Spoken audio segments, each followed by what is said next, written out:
Halo saudari-saudara yang dikasihi oleh Tuhan. Terus menerus kita rayakan anugerah kehidupannya. Saya sedang asik dengan bercocok tanam di depan kamar saya.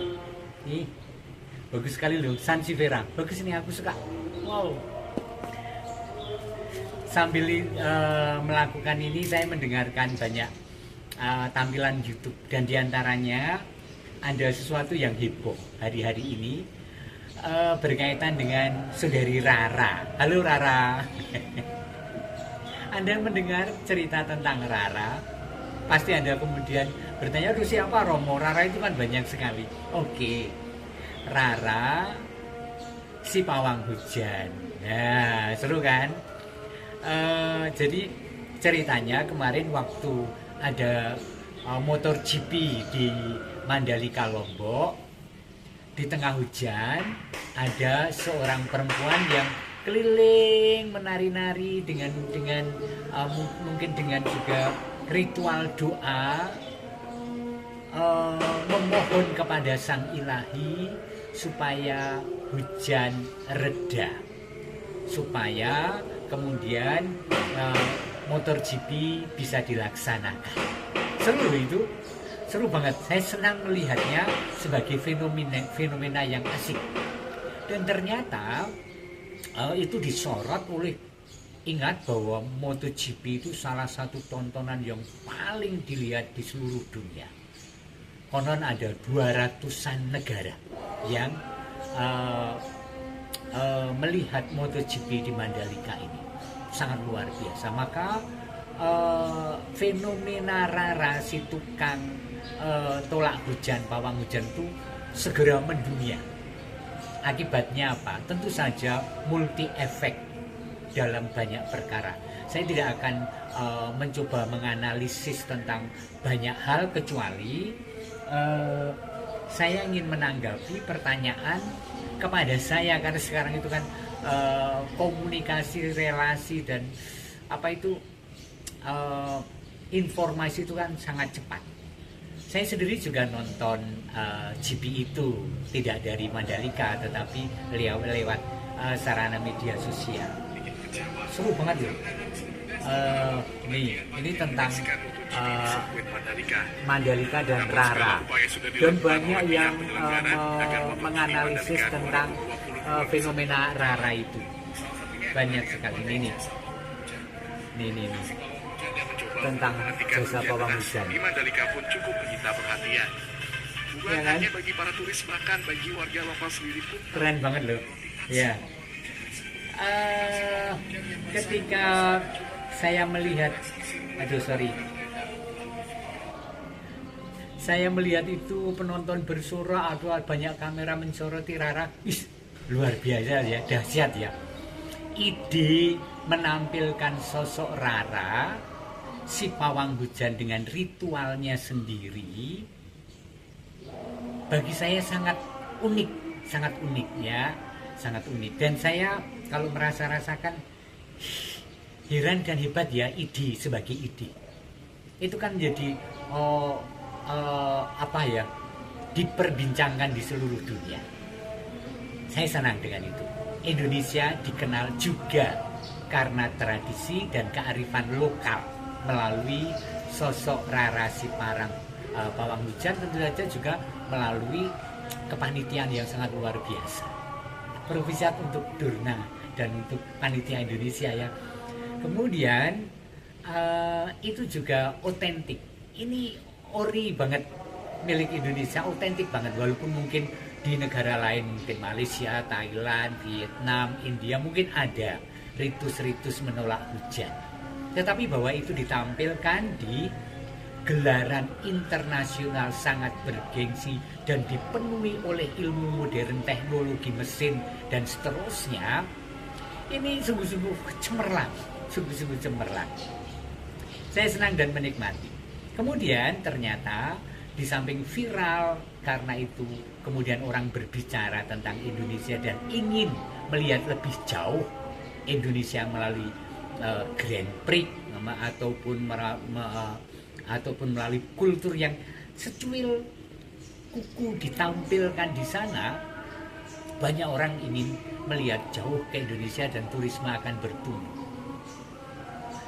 Tetapi kemudian juga saya lihat reaksi-reaksi orang di aneka media sosial itu banyak yang mengecam bahwa itu tidak layak ditampilkan di gelaran yang seperti ini.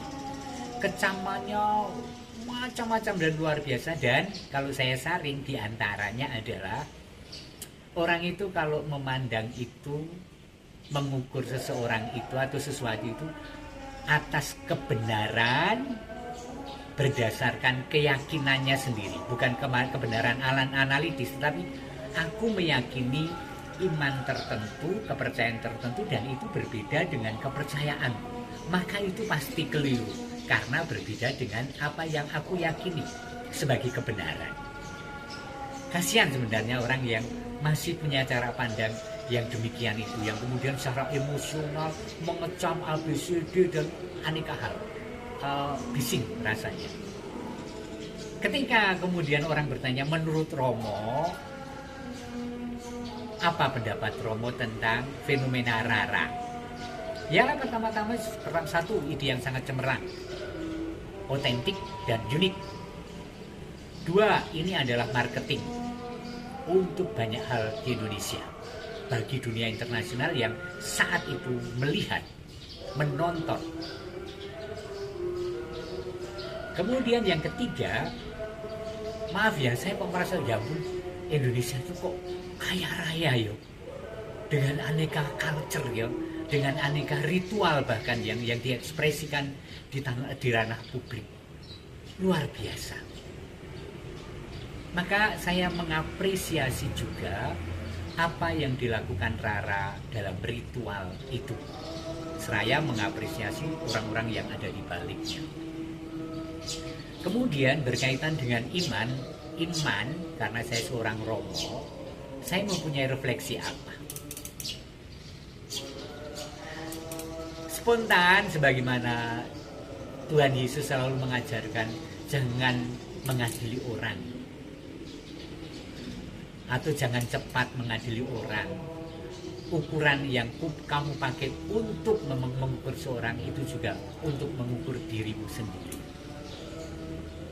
Tentu saja Rara dengan penuh keyakinan memohon atau membuat ritual supaya hujan reda. Hebat ya. Apakah dia beriman? Beriman sekali yo. Ditertawakan, disorai, dan tetap pede dan tetap dalam fokus doa. Luar biasa ya. Apakah tidak bertentangan dengan ajaran gereja? Tentu saja ada aspek-aspek yang berbeda, yang mungkin bertentangan. Tetapi tidak perlu sampai ke ranah itu sehingga kemudian mulut mengucapkan pengadilan dan penghakiman. Karena banyak kebenaran dalam budaya-budaya lokal, kita menyebutnya dengan sangat indah, kearifan lokal, yang juga mempunyai nilai, kalau kita mengatakan dari sudut pandang kita, injili, nilai yang diajarkan oleh Injil, oleh Tuhan. Tidak semua, tetapi lihatlah, seseorang yang percaya pada yang ilahi, bukankah ini Injili? Apakah Romo juga setuju seseorang melakukan itu? Saya bertanya, seseorang itu siapa? Dia Katolikah? Kalau Katolik, tentu saja paham-paham dasarnya perlu menyesuaikan diri dengan ajaran gereja Katolik. Tetapi kalau kalau dia tidak Katolik, saya tidak perlu kemudian marah dan mencak-mencak dan kemudian menjelek-jelekan semua dan si Rara. Nggak perlu sama sekali. Itu sama kalau saya jalan-jalan di suatu daerah dan kemudian seseorang tiba-tiba turun dari sepedanya membawa sesajian, bunga-bunga dan aneka hal dan diletakkan di tengah perempatan jalan atau di pinggir jalan. Apakah saya lalu mengatakan itu keliru, kamu menyembah berhala, kamu harus diadili? Enggak dong. Karena dia punya kepercayaan dan saya tidak bisa mengukur kepercayaan orang dengan kepercayaan saya sendiri. Walaupun saya sangat yakin dengan kebenaran yang saya imani. Tetapi saya tidak bisa mengadili atau saya ke Bali lalu lihat ritual Hindu ya yang sangat indah. Ogoh-ogoh, aku senang loh. Saya selalu mencari kesempatan untuk lihat ogoh-ogoh di Prambanan itu, Jogja. Itu dirayakan dengan sangat meriah dan saya kagum dan saya senang. Selalu mencari tanggal sebelum hari raya Nyepi, maaf kalau keliru. Ogoh-ogoh ya, yang ditampilkan patung-patung dan ada gamelan dan sorak-sorai, seru banget. Saya senang. Saya tidak perlu kemudian menjadi sedih karena kok orang menampilkan ogoh-ogoh ya. Kok kayaknya menyembah berhala loh. Tidak sampai di situ. Mudah-mudahan tidak usah sampai di situ. Artinya mengurusi kepercayaan ini bukan kebenaran loh nih. Mengurusi kepercayaan orang lain. Lah kalau dia memang percaya, kenapa saya harus mengurusinya? Kenapa saya harus terusik dengan kepercayaan saya? Apakah jelas sampai di sini? Ketika beberapa orang bertanya pada saya cara pandang Romo, saya memandangnya itu juga sama juga. Saya tadi merenungkan begini, oh iya ya, kalau saya mengadakan upacara kematian, saya mercikan air suci di jenazah, kemudian saya membuat dupa kebul kemelus dan kemudian mendupai bagi orang lain yang tidak punya kepercayaan yang berbeda, tentu saja ini seperti Rara toh Jani. Ya enggak? Saya juga melakukan sesuatu yang asing bagi orang yang meyakini kebenarannya sendiri. Tetapi aku ya pede-pede saja, wong. Bagi saya itu sungguh-sungguh ritual suci. Maka saudara-saudara, halo Rara, saya senang dan terima kasih untuk panitia Mandalika dan terima kasih bahwa sesuatu yang unik, yang otentik disorot seluruh dunia, membuka mata dan hati untuk melihat keberagaman dan respek pada kebudayaan yang berbeda. Itu sikap dan anjuran generally Gereja Katolik pada budaya-budaya setempat yang ada. Dahsyat ora? Dahsyat toh? Yuk, mudah-mudahan memberi kegembiraan kita semua. Tuhan memberkati Anda dan keluarga, Bapa dan Putra dan Roh Kudus. Amin.